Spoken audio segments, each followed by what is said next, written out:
What's up, y'all? Back again today. Very short video. This is gonna be very short video. I just want to show you guys how basically white supremacy has infiltrated every area of our lives, including religion. Okay, so now many people will say the color of Jesus doesn't really matter, which is a debatable topic, but I just want to show you why representation matters and why I say that white supremacy is prevalent in everything. Okay, so this is a children's book, okay?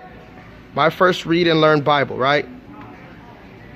Okay, but my thing is this, like, you see here on the cover, right? You got Jesus, right? Supposedly, quote unquote, Jesus Christ, and you got him teaching some kids, right? And then you got a black kid sitting on his lap, a black kid looking down here up at him. Maybe I don't know, she looks kind of Asian, whatever. But that's not the point. Okay, fine. So this book seems kind of cool, right? I mean, there's Jesus, even though we can get into that whole debate on whether Jesus was whatever, what race Jesus was, but okay, we see here there's different races, but there's definitely a black kid, and Jesus is definitely not black, because this kid is black and this guy is not the same as that guy. So then I opened up the book and I'm like, okay, and mind you guys, I'm not here to just always stir up some race debate, especially when it comes to religion, but I think that race and religion are two of the main factors in American society, and I think that when combined, you get a very interesting dynamic that we should explore. So like I said, let's just open the book real quick. We're not even going to read it,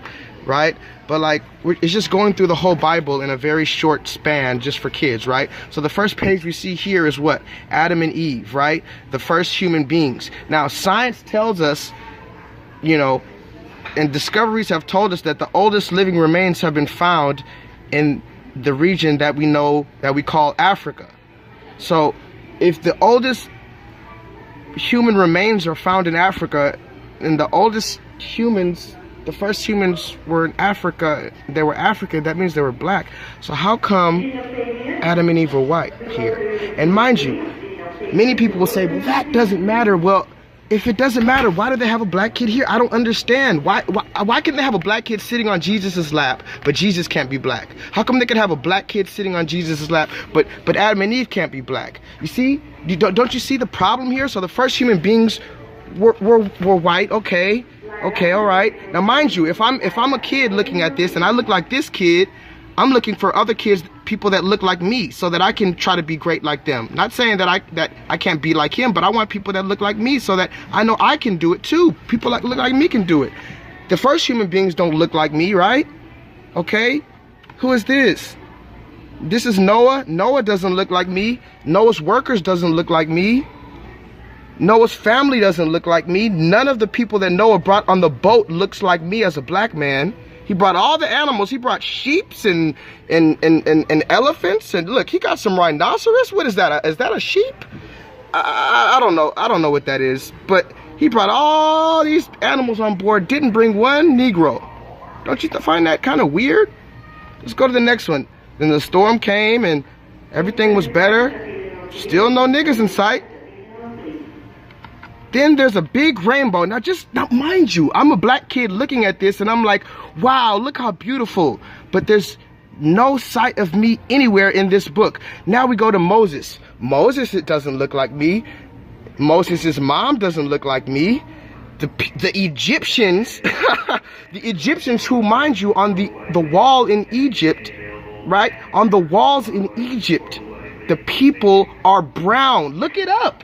I'm not making it up. The people are this color on the walls in Egypt. During this time, they look like this. So if they have this guy on the cover, how come they can't make little baby Moses look like him? Or the people who found him look like him, right? Because we know that the people who found him were brown skinned, and he was raised among them, and the people that he was raised with didn't know that he was not one of them, so that must mean he was brown skinned as well to fit in with them. Okay, so now Moses grows up. Of course he's speaking to all his people, right? God spoke to Moses. He told Moses to save his people. His people. Who are his people? Moses' people were the Israelites. Moses' people were Israelites, okay? Moses being from the house of Levi, and these are his people being the Israelites, the people from the house of Israel, the house of Jacob. These were a race of people.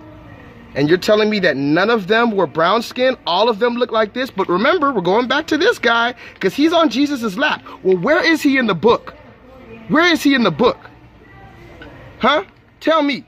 Since race doesn't matter and all lives matter and we're all included, if I'm a black kid looking at this book as a kid and I look at every single face, look, they're bringing sheep, they're bringing everything. These are a race of people. This is one race of people. You don't see any Negroes here. And it's okay to have all this one race of people and say that they were all white, but the moment you say that they were black, it's a problem, and I'm being divisive, and I'm being racist, and I'm being blasphemous, and I'm taking away from the story of God and the story of Jesus. You know? Look at this. Look at this. The people were free. All the people were free, but none of them were black. And none of them were black. Here's David and Goliath. Goliath isn't black. David isn't black. Right? None of these people in the Bible are black. But how, again, did we get this guy? Where's this guy? And this guy? Where are these guys in the Bible? Because they just crept up on Jesus one day? They just walked up on him? But obviously, there were no great people that look like that in these stories. Right?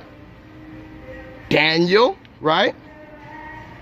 Daniel in the lion's den? This is Daniel. You're telling me this is Daniel. This man is who you call Daniel. Fucking, you know what? Whatever. Like I said, people, this isn't going to be too long. You know, I didn't want to make a whole thing about this. And I've done a few videos about it. People get on me. But look, Jesus is born. This is Mary. This is the Black Madonna. This is Mary, right? Okay. This is Mary, right? This is Mary and Joseph, right?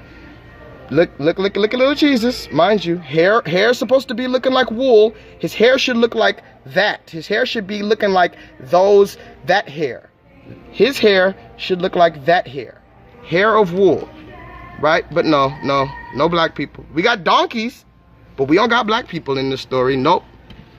Then the people who come to praise, and everyone's here praising him. Look at that. Not a brown-skinned person in sight. How is this? Look at all these people. Jesus does God's work. And all of these people, look at this. And I'm racist, right? You couldn't even put a nigga in the bushes nowhere. You could have put a nigga popping up the bushes like, where's Waldo? Like, you could have put him like way back here or something. You put all white people, and mind you, you're saying he does good for all people, but you don't put none of us in here. Much less, you would never make that man black. You would never make him this color. So, is it me who's being racist? Is it me who's being divisive? Because, again, as a child, if I'm looking for representation and people who look like me, all I see is other people. What am I going to do? I'm going to look for them. And finally, at the end of the book, but Jesus loved everyone. Oh, yes, he loved everyone. Come on, little Negro. I know you were not part of any of these stories in the book, and you're not great at all. You're not holy. You haven't done anything to redeem your people. You haven't done anything of merit or worth commending. But come, sit on my lap and let me teach you about white supremacy. This is how we have been infiltrated in American society and all around the world. A children's book, mind you. So with that being said, of course, I don't want to take too much of your time. I am J Lethal. I'm going to continue to tell the truth until they kill me. And with that being said, I need you to vibrate higher.